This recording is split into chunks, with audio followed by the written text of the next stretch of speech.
Uncle Stevie can just walk up the aisle like he's at the supermarket. I'll get a starting pitcher here, I'll get a closer here, I'll get a first baseman here, and he'll just keep throwing things in the cart because there is no limit. Now he's gone, so they got to go get arms to make that team better. Because the bottom line was they were just outclassed by the Dodgers. Let's face it, they got their ass beat. Pharrell Coast to Coast, only on SportsGrid. I want the mid-major teams. I want the A-10 to get 3 bids. I want, the Missouri Valley Conference to get an extra bid. I want these teams to go ahead that are 1-bid leagues and give some of these other teams opportunities to make the NCAA tournament. Simply put, folks, when we get to the tournament, we don't care about all these teams that are big-time teams. Betting above the rim, only on SportsGrid. How do you find some of this great talent that you've brought in, who are still early in their career, might not have a ton of tape on them yet? I've been around this business, man, for almost 20 years. So a lot of these guys will tell you that I popped into a lot of gyms, sparred, or just worked on the side, or, kind of worked out, just watching. I've always loved this sport, man. I think it's the greatest. And we want to continue to put on the next up-and-coming superstars. We know we got them. Only on SportsGrid.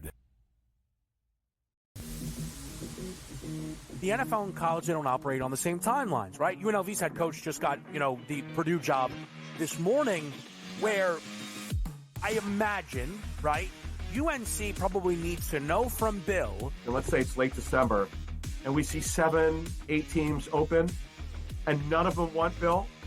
Then Bill's got to make a decision. Does he want to be a college head coach? Pro Football Today, only on SportsGrid.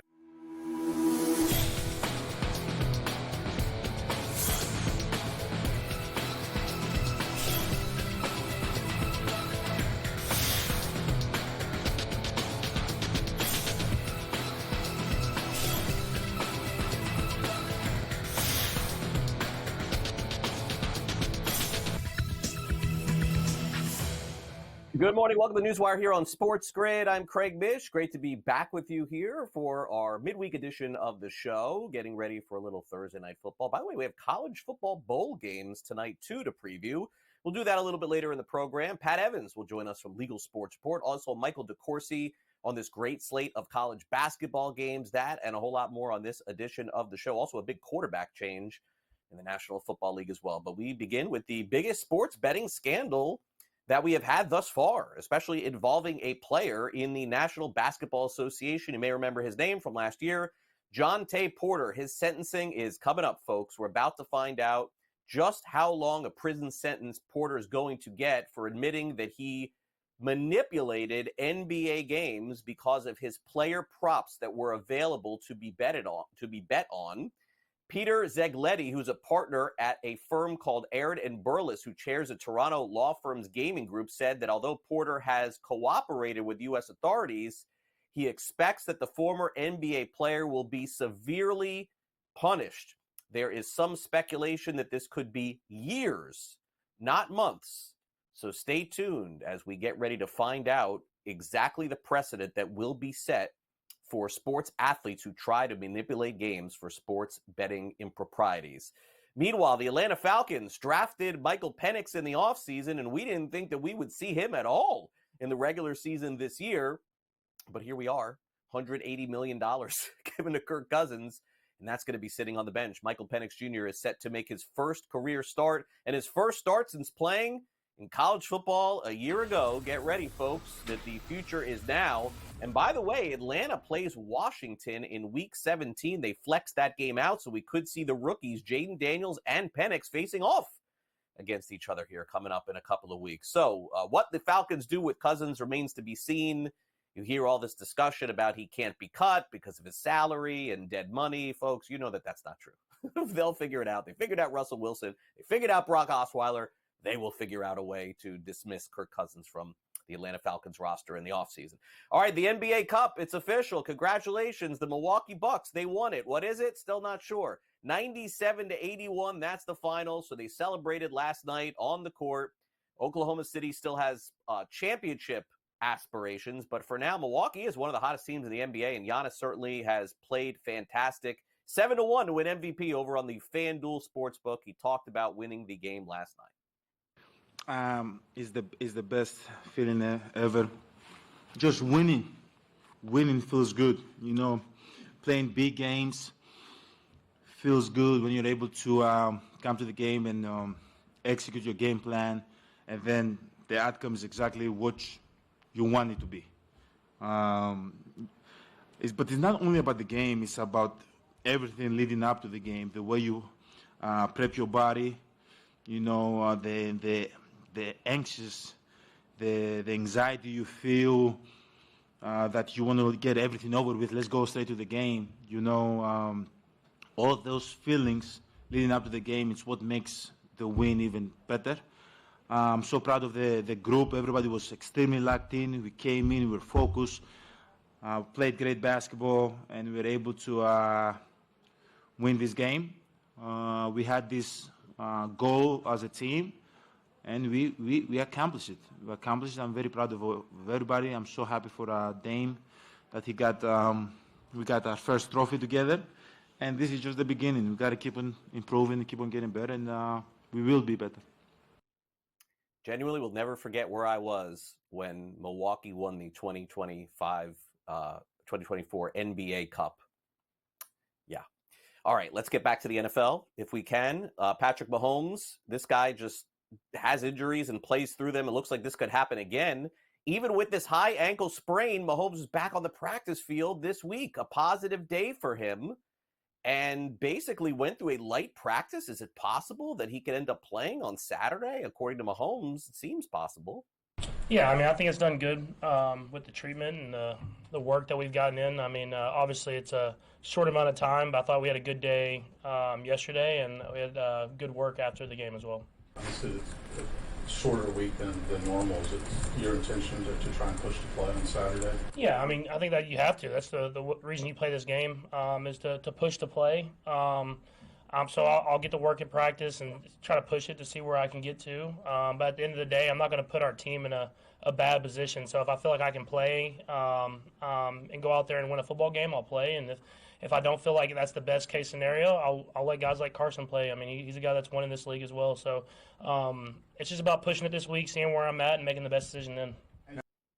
I just want Mahomes to play on Christmas Day while I'm working here at SportsGrid. I don't want to be calling the Carson Wentz game here on the show. All right, Arizona has given Budda Baker a contract extension, 3 years, $54 million, one of the best defensive players in the National Football League. Also, an official quarterback change in Tennessee. Will Levis is out. Mason Rudolph looks like he is going to start Week 16. And also, the Browns made a quarterback change again. So add this player's name to the back of that long Browns jersey.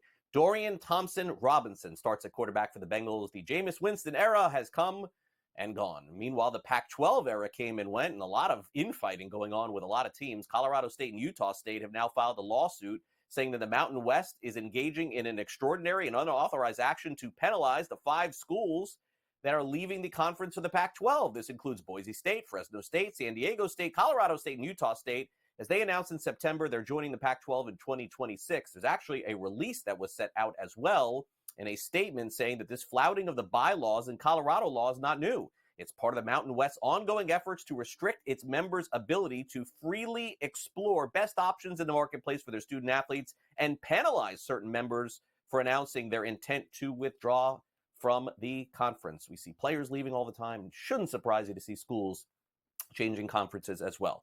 All right, the Frisco Bowl. Memphis opened up as a 4-point favorite against West Virginia. It went to like 4.5, 5.5. It went very high by the end. So those of you who got in and you took Memphis early, you won. Otherwise, you may have lost or pushed in this one. 42-37, very close, tight game, went right down to the end.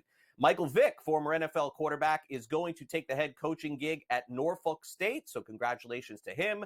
New AP Coach of the Year is Indiana's Curt Cignetti. They're getting ready for that big matchup against Notre Dame coming up on Friday night. And by the way, SMU is getting ready for the college football playoff as well. Rhett Lashley, in a preview for the upcoming game, was discussing the transfer portal and basically said that the adults are letting down the kids.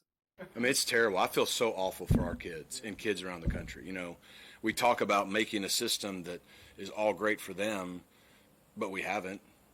I mean, that's part of your job as adults is to do what's best for young people not what they want necessarily, and they don't want this. Yes, they want the ability to transfer and go where they want to go if they don't like their situation. Yes, they want the ability to make money on their name, image, and likeness. Neither one of those are bad things. There's no other sport at all that has free agency in the season. It's sad. It's terrible. You hear the story about their backup quarterback saying, "I don't have a choice." That's wrong. That's unacceptable. That's not okay.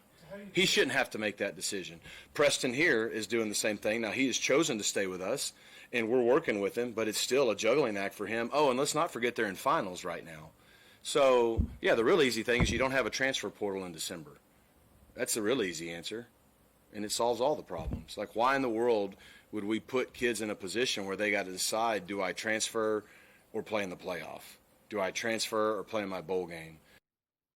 One of the more reasonable explanations I've heard, by the way, from Coach Lashley. All right, tonight we got the Boca Raton Bowl right up the street from me. James Madison taking on Western Kentucky. JMU 7.5-point favorites, total of 50.5. And UNLV now up to 2.5-point favorites tonight in the LA Bowl. That's 9 o'clock Eastern. It's Cal and UNLV. Also a trade in Major League Baseball yesterday. Cody Bellinger is now leaving the Cubs. He will take over in the outfield, or maybe even at first base for the New York Yankees. They make a deal there. Cody Poteet goes in return, and certainly some reconfiguring for the Cubs going on. All right, time to talk some college basketball coming up next. Michael DeCourcy will join us from Sporting News. We'll be right back.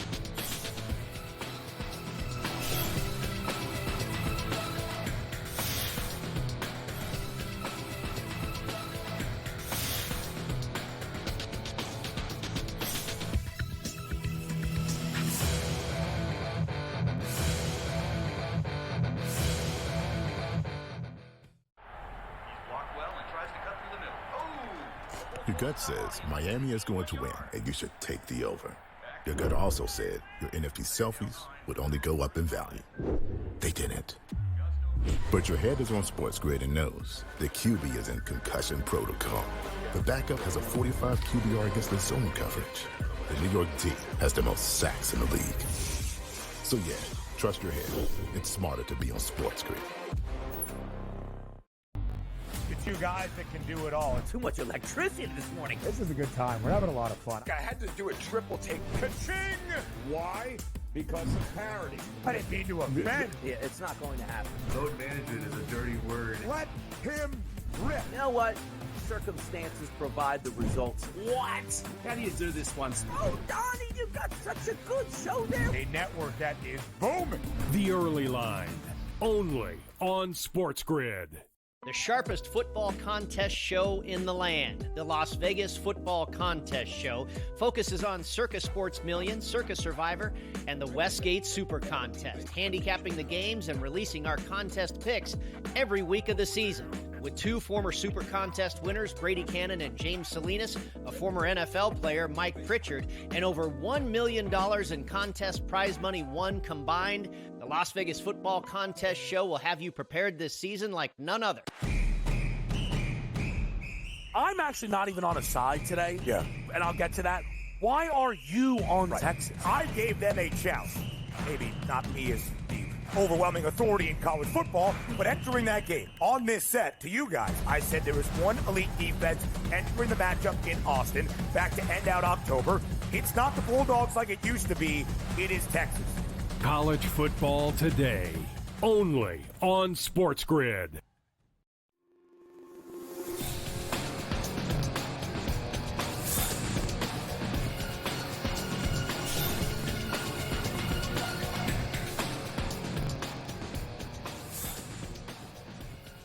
Welcome back to NewsWire here on SportsGrid. Exciting time in college basketball as college football gets ready to wrap up and our focus goes to the hardcourt. Let's bring in Michael DeCourcy from Sporting News and review some of the games that we saw last night. And Michael, I'm excited about this. My alma mater seems to be one of the best teams in the country, at least thus far. My Gators, they win 90-84 against North Carolina yesterday. They've been nothing but stellar to start the season here. And I wonder, Mike, is this legit? Is this real? Because the more they play and play against good competition, by the way, gets them ready for the SEC.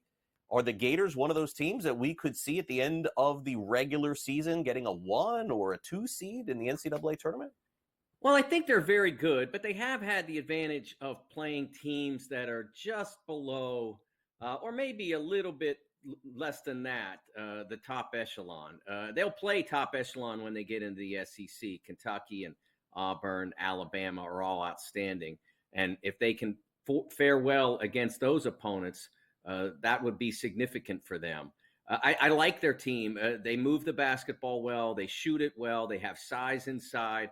I thought they did a really nice job against Carolina of establishing what the game was going to be about. And Carolina had to be a bit frantic with their offense. I mean, they ended up scoring.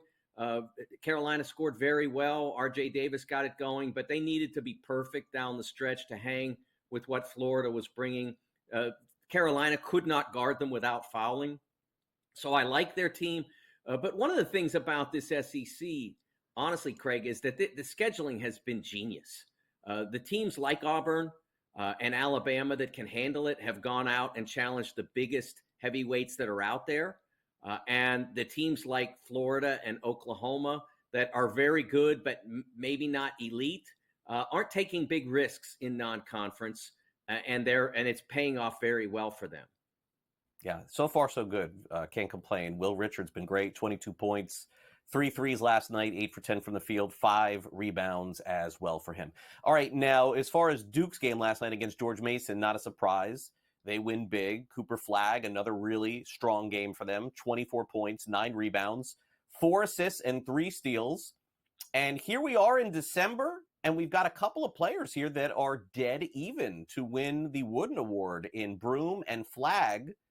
And we have so many more games to play, Mike. Here, it's really hard to handicap this. Cam Jones is still in the mix too, but it is unusual to see 2 players that are this close at this time of the year. Again, we're a couple of months into the season now.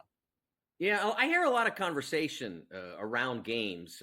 Analysts, play-by-play, saying that Janai Broom is the sort of the clubhouse leader for Player of the Year. But I was in Cameron Indoor Stadium when they were on the same floor, and there wasn't much doubt about which player was superior. Now, Auburn is having a superior season and probably will in the end, and that'll help Janai. It'll be interesting to see whether Cooper Flagg can justify those odds by he's going to continue to perform. There's no doubt. Can Duke justify those odds, I think, is really more the question. And with the way the ACC has performed in non-conference, I think that Duke should dominate. I don't know that they have any excuses for not putting up a really big number in terms of victories in ACC play. And if they do, then Cooper can stay in that conversation with Broom. But Auburn's going to be playing at the top of the SEC. They'll be first, second, third. They may need to be first or second in order for Janai to win the trophy, but they'll be in that neighborhood. They're an excellent team. Yeah, I want to move ahead from the ACC and take a look at their standings here, because there's one team I wanted to ask you about, which I find fascinating. So Duke is minus 230 right now to win the ACC. Pitt is right there. But, Mike, the story in college sports for the conference has to be SMU, not just for the success they've had on the football field, but also on the basketball court. I mean, here they are. They're 9-2.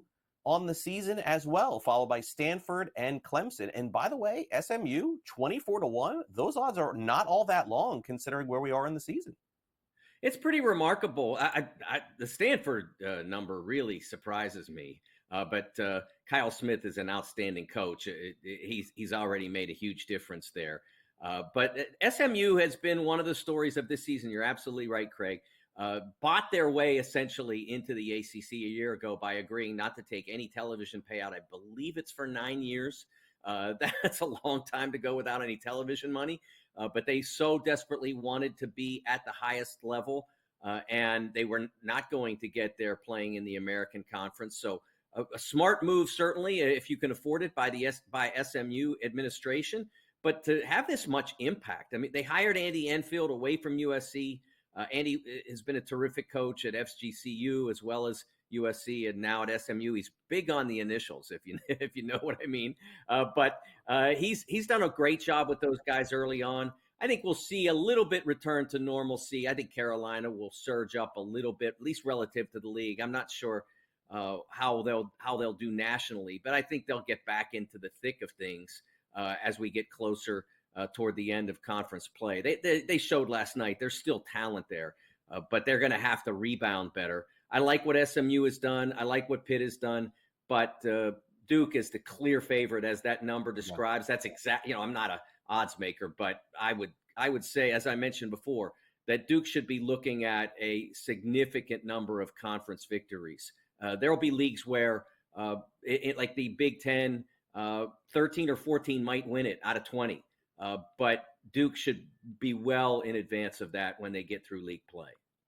All right, another marquee matchup for the Wolverines on the court. Of course, after their loss to Arkansas, they now have a chance to make up for that tonight against Oklahoma. Once again, they're favorites, 2.5-point favorites in the Jumpman Invitational, total of 151.5. They'll feel a lot better if they win this one tonight, Mike, but again, short odds on this.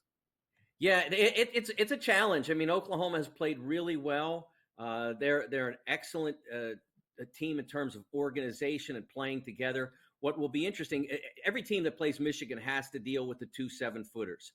There aren't many teams that can put 2 7-foot guys on the floor and not suffer defensively. But Danny Wolf is such a dynamic athlete, and then Vlad Golden protects the rim so well that it works. So whether Oklahoma can handle that will be interesting to watch. Mike, thanks again for coming on NewsWire. Really appreciate it. Enjoy the rest of your week, and happy holidays. Happy holidays. All right, Michael DeCourcy with Sporting News here with us. Coming up, college football preview of one of the games this weekend, Ohio State and Tennessee. Don't go away.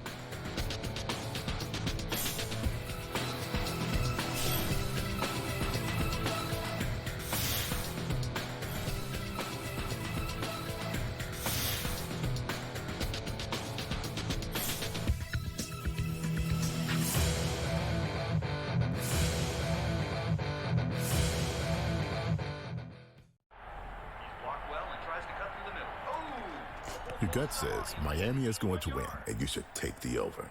Your gut also said your NFT selfies would only go up in value.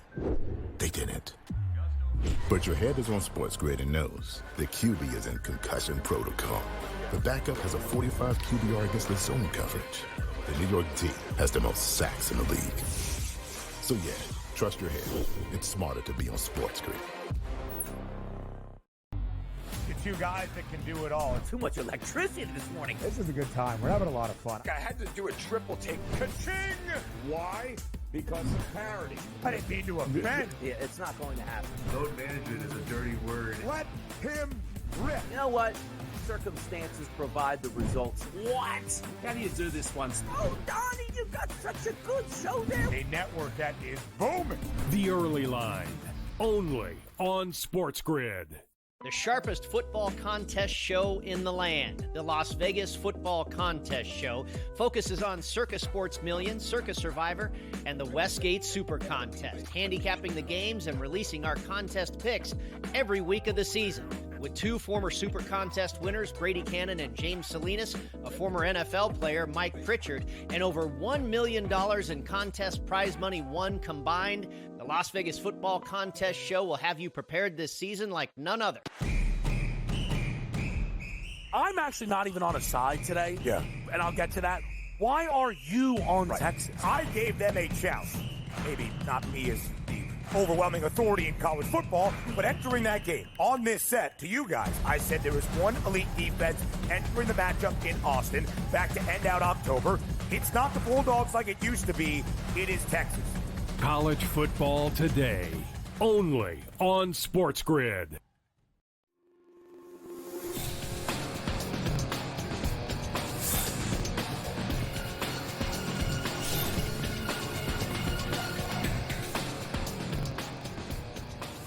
Big weekend for us here at SportsGrid. It's the first ever college football playoff with 12 teams. We got it covered for you all weekend long, including Friday and Saturday. That's the focus as we begin this edition of the SportsGrid Sound Off.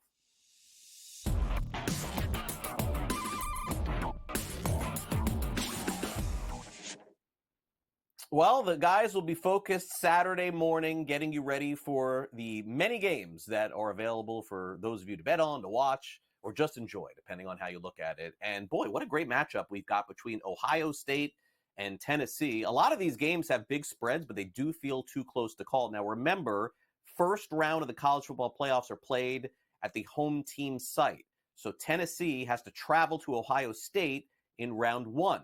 Here's Joe Lisi with a preview. The stage is set for Saturday night, a top 10 showdown in the Horseshoe. Number 6, Ohio State. Number 7, Tennessee square off in a game under the lights that will have 22-degree weather this coming Saturday night in Columbus. Ohio State opened up as a 7.5-point home favorite and does have 2 top 5 victories over Penn State and Indiana, respectively. Will Howard and the Ohio State offense averaging 35 points per game and only giving up 10 points per game heading into this matchup. When you look at Tennessee overall, they do have a top 10 victory over Alabama in the middle part of the season. Last game they played, they trailed Vanderbilt 14-0, but came storming back and won that ball game by margin on the road. They're going to need that type of effort to pull out the victory in the Horseshoe this coming weekend. Early on, Tennessee is averaging well over 200 rushing yards per game. Give me the Vols to strike the upset. Now, Craig, back to you. All right, thanks very much, Joe. We'll catch Joe on Saturday morning. We'll also catch the Buckeyes play, as he said, on Saturday night. Ryan Day, definitely with some extreme pressure on this head coach after losing to Michigan, but certainly he has the experience. They played Georgia previously in the college football playoff. Let's hear from the head coach about that experience going into Saturday's game. Yeah, I think there was guys who were part of that game on the team and part of being in the playoffs, so they know what it's like to play in the playoffs, which is great. There's a bunch of guys in the room that don't. And, I think for us to recognize that, once you get into the playoffs, it's a brand new start. And I think that's what our guys have recognized now, the fact that, they've earned the opportunity to play in the playoffs. That's it. We have 2 top 5 victories, and we have 10 wins. And there's a lot of teams across the country that aren't in the playoffs. So the bottom line is, we are in the playoffs. And, every team is going to have their issues and deficiencies. And the teams that can address those the best are going to win this thing. And that's it. It's a new era. It's a different time. And I think our guys recognize that. And I think, the guys, especially who played in that game, also realize that, no matter how the season ends, that game is coming and you got to learn from it and grow from it and go from there. And sometimes you can be really, really close to something and not realize it. And what you have to do is just keep pushing forward and keep rolling and keep going. And that's been the message to our guys. Right now, the way you look at that game is, can Tennessee get through the elements? It's expected to be cold in Columbus on Saturday night. Josh Heupel, the head coach of the Volunteers, doesn't seem to be fazed whatsoever. It's going to be great football weather. A couple of weeks ago we played in 30-degree weather. We practiced in the morning, still chill. As cold as it will be around this area, and at the end of the day, you get between the white lines. Weather doesn't matter. The temperature doesn't, and we'll be ready to go play. It'll be a lot of fun. That Tennessee should just be happy to be in the playoffs. You're playing with house money. What would you say to that narrative that you're just happy to be in the playoffs? And if you're just happy to be there, it's going to be a quick cup of coffee. And so the mindset of this team is get ready to go play our best football. We understand the opponent that we're playing.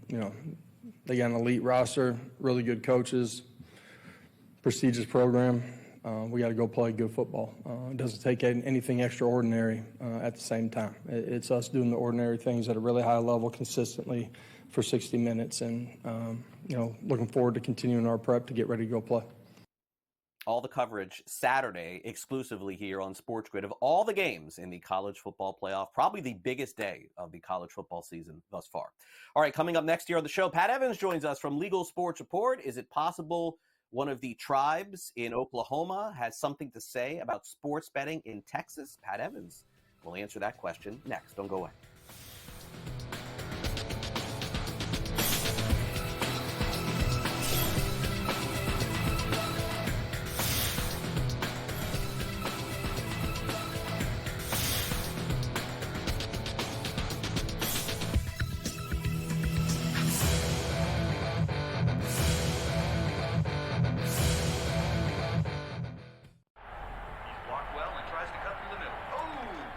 Your gut says Miami is going to win, and you should take the over.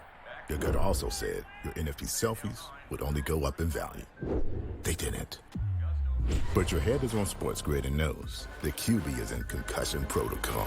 The backup has a 45 QBR against the zone coverage. The New York D has the most sacks in the league. So yeah, trust your head. It's smarter to be on SportsGrid. The two guys that can do it all. Too much electricity this morning. This is a good time. We're having a lot of fun. I had to do a triple take. Ka-ching! Why? Because of parity. I didn't mean to offend. Yeah, it's not going to happen. Load management is a dirty word. Let him rip. You know what? Circumstances provide the results. What? How do you do this one? Oh, Donnie, you've got such a good show there. A network that is booming.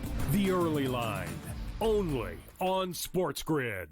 The sharpest football contest show in the land, the Las Vegas Football Contest Show, focuses on Circa Sports Million, Circa Survivor, and the Westgate Super Contest, handicapping the games and releasing our contest picks every week of the season. With two former Super Contest winners, Brady Cannon and James Salinas, a former NFL player, Mike Pritchard, and over $1 million in contest prize money won combined, the Las Vegas Football Contest Show will have you prepared this season like none other.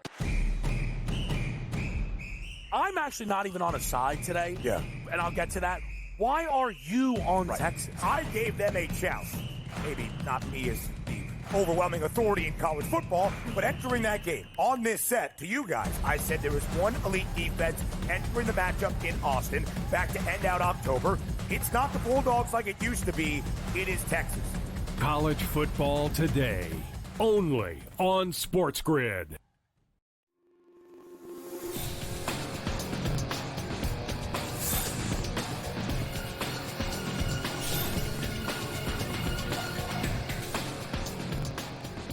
Welcome back to NewsWire here on SportsGrid. We got Pat Evans with us from Legal Sports Report. By the way, everything we discuss here on the show, you can read over at LegalSportsReport.com. Let's bring Pat in. Pat, happy holidays to you. Thanks once again for appearing on NewsWire once again. And I know the story that we've talked about previously is now coming to light a little bit. This congressional hearing that is going on, a lot of scrutiny going on, how to make sports betting better for people to avoid some of these controversies with players, athletes, everything else. Learning a lot more about it. Thus far, what have you learned? What's happened?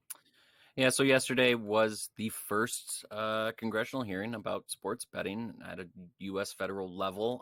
It was the Senate Judiciary Committee, their last meeting of the year, their last meeting with a Democratic chair. So next year it's going to switch, of course, because the majority of the Senate will switch. So you'll have a Republican. So that kind of plays into a little bit of what we're going to talk about here in a second. What's interesting about this is the panel was largely made up of problem gambling kind of people, responsible gambling. There was also Charlie Baker, the president of the NCAA, and David Rebuck, who's probably the most famous, most well-known, well-regarded regulator. He's a former director of the New Jersey Department on Gaming. And there were 10 senators sitting there talking about it. They've taken them, everybody was asking questions, kind of figuring out where they need to work. And, of course, Charlie Baker, who has been championing a ban on collegiate prop bets, he used his platform to further push that. That seemed like certainly kind of the biggest topic of discussion and most interest of the politicians, understanding that does lead to athlete harassment and can be problematic and things like that. They certainly do want to focus kind of on consumer protections and figure out where that goes. David Rebuck was the lone kind of pro sports betting voice, I would say, in a lot of ways. He was trying to make the point of, hey, the states are doing this. The state regulators and legislators have the same concerns you do. They're working on it. This should be a state issue, not a national issue. From there, we kind of got to see where it goes. Dick Durbin, the chair, said, this is only the beginning. This is not the end. It was a very short committee hearing, way shorter than I expected yesterday, probably a little under 2 hours. But it doesn't seem like it's going to go anywhere anytime soon. Again, this was a Democratic-led portion of it because of the majority at the moment, which Richard Blumenthal is on there. He's one of the authors of the Safe Bet Act, which is a pretty expansive consumer protection and advertising and a lot of different components to that bill. That will unlikely be able to move with a Republican-controlled Senate. So things are going to shift a lot. Senator Tom Tillis from North Carolina had a lot of interesting questions. He's a Republican and will probably continue this discussion into next year. He compared it to the marijuana industry and the state-by-state kind of regulations and how we need to somehow come up with some sort of federal regulation, which again goes against Rebuck's suggestions that the states have it and the states will continue to do a good job on it. So it's it was very interesting. Also of note, because of Charlie Baker's presence there were two Republican senators, John Kennedy and Josh Hawley from Missouri. They decided to make it about why the NCAA allows trans athletes to compete, which does not seem at all on topic with sports betting. So that was they spent their 5 minutes of questioning on that topic. So definitely went off the rails a couple of times. But yeah, again, this is not going anywhere. It will continue to be in the federal spotlight for at least a couple months, probably a couple of years until something happens. Who knows if the bipartisan issue can come together and come up with any sort of solution to what they want. But anyway, again, the spotlight's on it and it will remain. All right. Well, we'll read more about it over at Legal Sports Report as this progresses. Now, let's get to the very latest in Louisiana. No stranger to betting. Maybe going online here for potential casino gaming in Louisiana. How quickly can this get done, Pat? What are the odds on that? I'm not quite sure. I think the odds are maybe a little better than some people are putting on to happen to get done in 2025. Earlier this year, they passed a Senate study bill to say, hey, let's look at this. Let's dig into this and see what this could mean for the state. And then, last week there was a nice hearing about it. A lot of industry people sat down and testified to the Senate about, what it can be, what it could do for the state. There were a couple senators who said, hey, we're missing out on a huge chunk of revenue. I think it was they cited 4.6 billion in illegal wagers every year online. So that could be a huge chunk to capture. And to your point, they have a vibrant casino, brick and mortar casino ecosystem. And that generally bodes well for, states like Pennsylvania and Michigan here that we've had iCasino now for a couple of years. And, of course, there were the negatives, just like we saw in Maryland earlier this year. Cordish companies came out and said, we really don't want this. We will participate if it does legalize, but we think it's a net negative for the brick and mortar industry, which, of course, concerns some of the legislators in Louisiana. So that's there. Of course, you had lots of problem gambling people coming out. And Chris Hebert, the director of the Louisiana Gaming Commission, was like, yeah, this is an issue of regulation or unregulation, but we realize it is an issue to put casinos easily accessible in people's pockets. And so that is something that, even the top regulator in the state is thinking about. Right. It's going to be, again, I wouldn't put it as a will pass, but they'll definitely be talking about it. They will definitely kind of consider the pluses and negatives. We'll probably be talking about this quite a bit next year, Craig. Okay. Will it pass? I don't know. I'll put it at like 40-60 right at the moment. All right. Are the odds available, by the way, over at LegalSportsReport.com? Can we bet on? I'm just kidding. No. Being facetious. No, definitely not. All right. So finally, let's get to this. Choctaw Casino. I'm very familiar with Choctaw Casino, by the way, because why, Craig? Well, the old stadium in Texas, in Arlington, they have the new ballpark where the Rangers play. The old one is now called Choctaw Stadium because I was just there for the All-Star game. That's where they had their fan fest and everything else. This is a tribe that has a very big footprint on a lot of gaming things in both Oklahoma and Texas. So I found this really intriguing to think, Pat, that there's a possibility that this tribe could have the biggest footprint as far as getting sports betting going in either state. Is that the case? I mean, yeah, and that is what they are trying to aim to be. Of course, the Choctaw Nation is the third largest Indian tribe in the country. So they've got a huge footprint as it is. They have a casino that's 90 miles north of Dallas, which kind of, that's a pretty close proximity for somebody who's in Dallas and wants to get to gambling, which you don't have in Texas yet. So that's a huge thing on its own, and that helps explain why they've taken such drastic measures in partnerships, to your point, of that stadium. They've got partnerships with the Stars, Mavericks, Texas Rangers, and they just partnered with the Dallas Open, a tennis tournament that is one of the most elite tournaments now. I think it's just to kind of double down, make sure that Texans know what they are for when, maybe they do want to go up north and gamble a little bit. But also of note, the Chalk Talk Nation has partnered with Kambi to be the back end of a sports betting platform, and they have aspirations to be a big player in sports betting. What does that mean nationally? I'm not sure. But it's certainly setting up for if Oklahoma legalizes and to be a major player in Oklahoma. And of course, in Texas, which, as we've talked about a lot recently, a study has recently said that could be the biggest handle, market that has the biggest handle in the U.S. So there's lots of, even if DraftKings and FanDuel do their big push in there and maintain their the status as the top two, a powerful partnership with a lot of local teams and a big power behind it in that tribe could make, some needles move. All right. Well, Pat, always great catching up with you. Will I see you before the holidays next week? Are you on Monday? Yeah, you'll see me Monday. Okay. Then I'll wish you a happy holidays next week. I can say it now, and I'll double down on it next week, Pat. Thanks again for coming on. Same to you, Craig.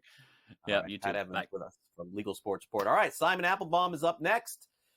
We've got an NFL triple header coming. Did I see this? And did I see these games? I mean, NFL they're just crazy with all these games. Simon weighing on this.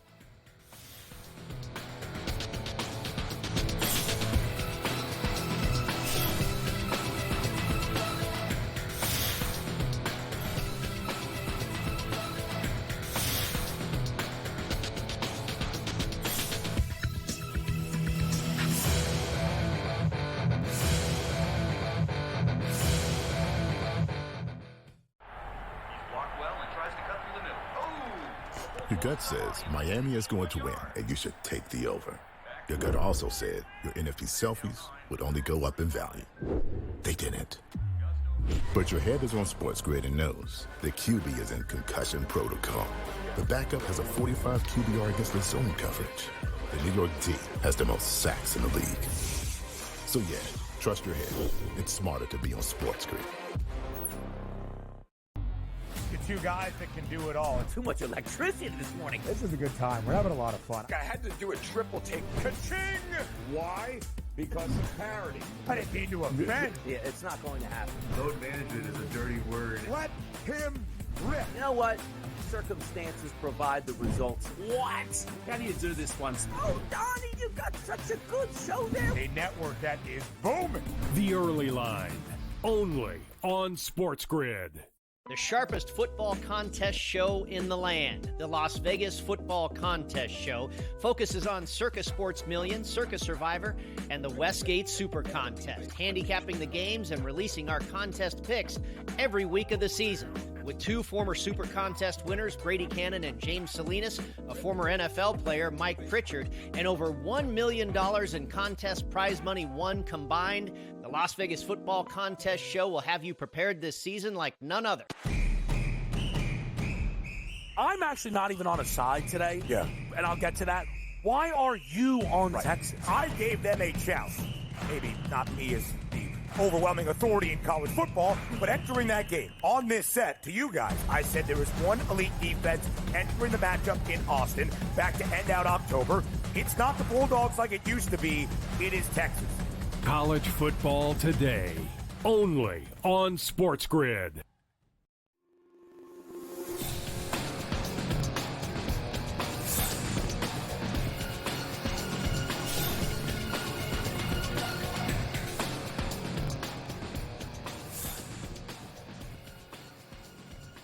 Welcome back to NewsWire here on SportsGrid. Let's bring in Simon Applebaum of the podcast. Tomorrow will be televised, latest streaming, news, notes, information all across the land on sports and television and gaming as well. Simon, great to have you back here. Happy holidays to you. We've got a lot to cover, so let's dive in. All right, so the X Games, we'll start there. once upon a time, one of the premier events that ESPN used to air. It has lost a ton of popularity through the years, but that doesn't mean there can't be a home for it, and it looks like Roku has scooped them up. Do you feel like this is a good move? Absolutely, and let's explain why. ESPN did create the X Games, and 2 years ago, they sold the X Games, lock, stock, and barrel, to a private equity firm.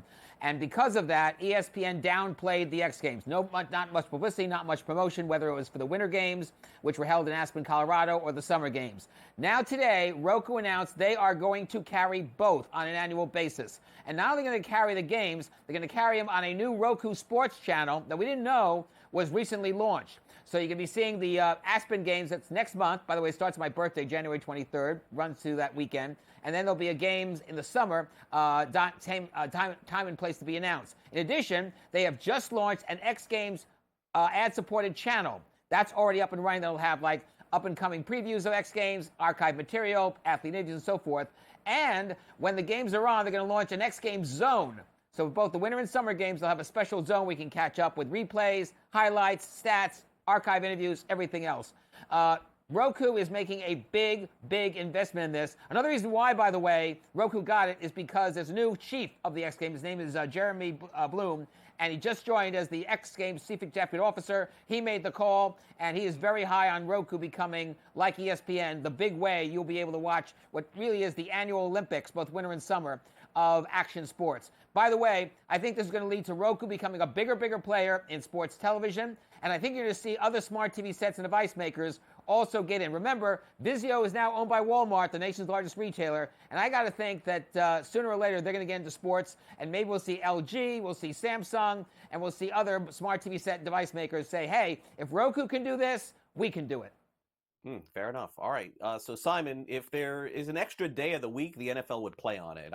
It's crazy to me to think that I remember, going back, and I'm sure you do too, Simon, when the NFL added that one Saturday game after the college football season ended. It would be like a Saturday night game. Then, sometimes it became two. Simon, week 17, the NFL has a triple header on a Saturday. I mean, this is nuts. The games, by the way, aren't great, but they do have a triple header going, which will just compete against whatever else is on, and they'll naturally win. Now, there's a couple of teams, as you could see, that are still very much in a playoff mix. But I think maybe the most intriguing part of this is that the third game, there's a broadcast that's surrounding a Madden NFL stat altcast. You're going to have to catch people up on this one, Simon, because this is something very different that we haven't seen before. No, we haven't. It's another example of these alternative casts. We've seen, for example, animated casts like the Super Bowl earlier this year with Nickelodeon running with CBS Sports. And this Madden NFL cast is going to run on Peacock when Peacock runs their game between the Kansas City Chiefs and the Houston Texans. What's going to happen is that you're going to see a sort of split screen where you'll see both live action and you'll also see the Madden NFL cast with the players, and you'll be able to see stats overlaying the picture. Paul Burmeister is going to do play-by-play for it. Also, it won't do just play-by-play the regular way that he would on a pro or college game, Notre Dame game. He's going to do it in such a way that he's going to try to attract the casual Madden NFL cast fan to be around for the ride. This is very, very unique. And I had NBC Sports at a conference call yesterday. I was on the call, and I asked Grace Kemko, who is the NFL's media strategist. She's the person behind these alternative casts, to say, are we going to be on the road now to a Super Bowl or a championship game or a playoff regular season game where you're going to have like a wide variety of an alt cast where we do interactivity, call up stats, watch in animation form, watch in Madden cast form, place bets, and so forth. And while she wouldn't give a yes or no clearly, she made it very clear that they are on the road. She told me that they're working up other concepts with other partners, not just Peacock and NBC Sports. So I think you're going to see them and EA Sports do more and more of this, and as time goes on, make this more interactive. By the way, something else we should know is that this triple header is in direct competition with the college football playoff games on TNT Sports and on ESPN and ABC. So it's going to be a very fascinating situation this Saturday when you have college playoffs, first time, versus NFL regular season games, including this Madden NFL cast.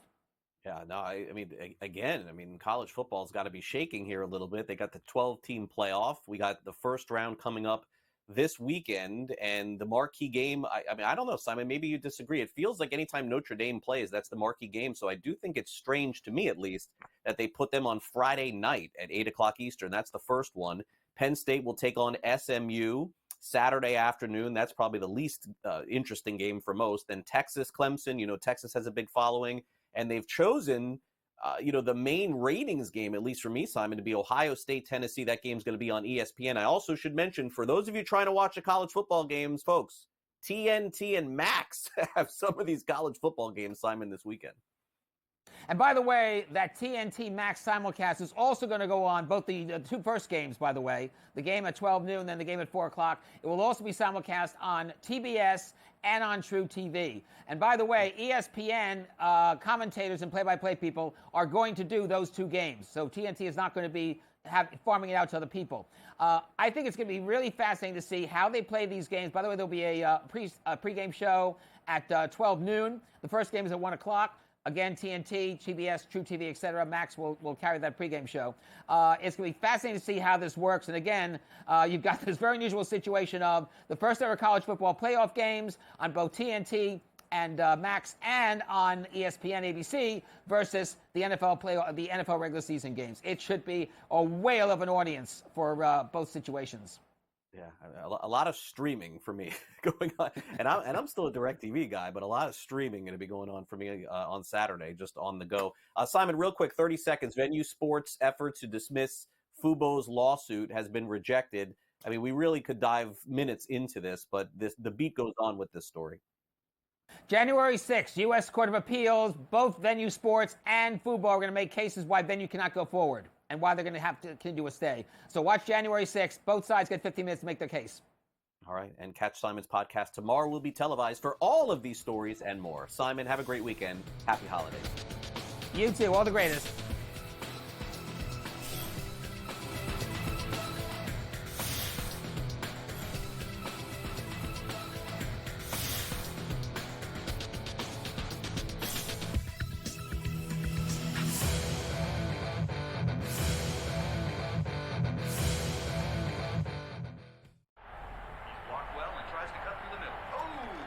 Your gut says Miami is going to win, and you should take the over. Your gut also said your NFT selfies would only go up in value. They didn't. But your head is on SportsGrid and knows the QB is in concussion protocol. The backup has a 45 QBR against the zone coverage. The New York D has the most sacks in the league. So yeah, trust your head. It's smarter to be on SportsGrid. Two guys that can do it all. Too much electricity this morning. This is a good time. We're having a lot of fun. I had to do a triple take. Ka-ching! Why? Because of parity. I didn't mean to offend. Yeah, it's not going to happen. Load management is a dirty word. Let him rip. You know what? Circumstances provide the results. What? How do you do this one? Oh, Donnie, you got such a good show there. A network that is booming.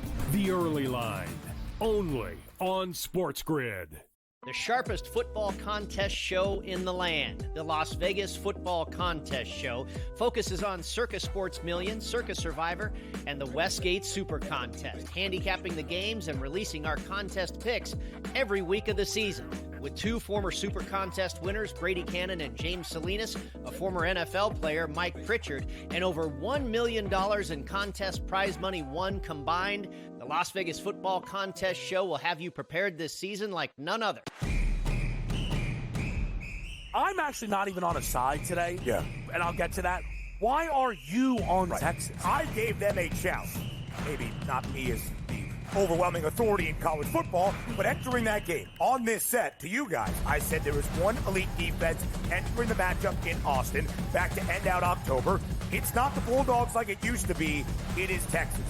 College football today, only on SportsGrid.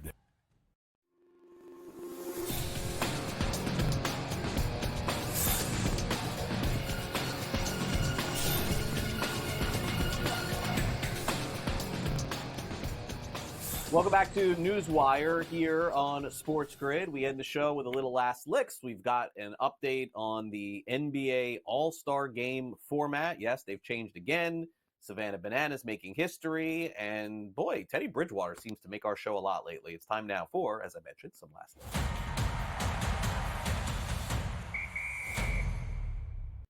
All right, well, this was not something that I thought was going to happen. Teddy Bridgewater took some time away from the National Football League, and he just recently capped off a high school championship with Miami Northwestern, which is where he played high school, which is probably about 30 minutes away from me. So congrats to Teddy Bridgewater. Teddy made the announcement, though, yesterday, and I was a little surprised. I thought, and we said here on the show earlier in the week, that Teddy B probably would now end up coaching a college team or maybe be an assistant coach in the NFL. But no, Bridgewater says yesterday he's returning to play in the National Football League. That's right. I didn't realize he's only 32 years old. He says he's got a lot of good football in him, and he's going to basically declare himself a free agent and audition to be, let's call it a backup quarterback or a third string quarterback in the NFL. And then funny enough, though, he said that if he doesn't make it, then he'll probably be right back coaching at Northwestern or maybe even somewhere else. So look for him to potentially play. And by the way, I've mentioned this a lot on the show. With the state of backup quarterbacking in the NFL, could Teddy Bridgewater be a backup right now? Absolutely. I think probably so. So we'll see what the future holds for Teddy Bridgewater as he heads back to the NFL in 2025. The National Basketball Association. I mean, can we just do away with the all-star stuff? I mean, Major League Baseball, maybe everyone thinks I'm biased because it's baseball, has the only good all-star game. The NBA All-Star Game used to be awesome. Now it's horrible. Slam dunk contest, all that stuff, it's bad. So they're changing this to a new format where it's like some 8-on-8 game instead of the actual All-Star Game. I mean, I don't even know how this has even happened and who's even coming up with these ideas. But a guy who's going to be playing in the All-Star Game, as he does every year, Kevin Durant, is not happy with the new format. I hate it. Absolutely hate it. It's terrible. All-Star Game, formats changing, all the formats are terrible in my opinion. And we should just go back to East-West and just play a game. I think we've been trying to, bring that flair back somehow with the All-Star Weekend, but I think we just keep it traditional. But we'll see how this one works. You never know. I might be wrong. I'm just another guy with an opinion, but we'll see how it works. Here's how it works. It's not going to be good. But isn't part of this, if I'm not mistaken, Kevin Durant, no offense to you, aren't the players like part of the problem here? The players don't take the All-Star Game seriously anymore. There's no defense whatsoever in the game. They set those totals on FanDuel like 400 points, and it goes over every year, and it's just up and down, and that's it. It's not fun. So instead of changing the format, just tell the players, find some more ways to incentivize them that's not monetarily. Maybe they get a day off from a game in the NBA and not get fined because it seems like these guys want to take days off every day. I'm being cynical a little bit. I don't have the answer, but this ain't it. The Savannah Bananas sell out everywhere they go. I'm sure people are familiar with the Savannah Bananas by now. They're a very fun version of a baseball game that sells out every baseball stadium. Now they've chosen to play at Raymond James Stadium in Tampa. And folks, they have sold that one out too. 50 to 60,000 fans will be the biggest crowd ever for the Savannah Bananas coming up next year. They make the announcement that this is the first time ever that they've sold out a football stadium. And I think the reason why is because every time they play in a baseball stadium, they end up having to play multiple games because they keep selling those out too. So this is one of the great stories in sports. And bringing fun, I guess, as they would say, back to baseball. Congrats to the Savannah Bananas in Tampa next year. All right, that'll do it for our show today. Thanks again to Simon Applebaum. The podcast tomorrow will be televised. In addition, thanks to Pat Evans from Legal Sports Sport and Michael DeCourcy from Sporting News. Of course, Luke, good to have Luke back in the house directing. And, of course, our producer, Frank. Hey, coming up next, we've got the early line that's followed by Pharrell Coast to Coast, 3 o'clock Eastern, game time decisions tonight. And then we've got some in-game live game day.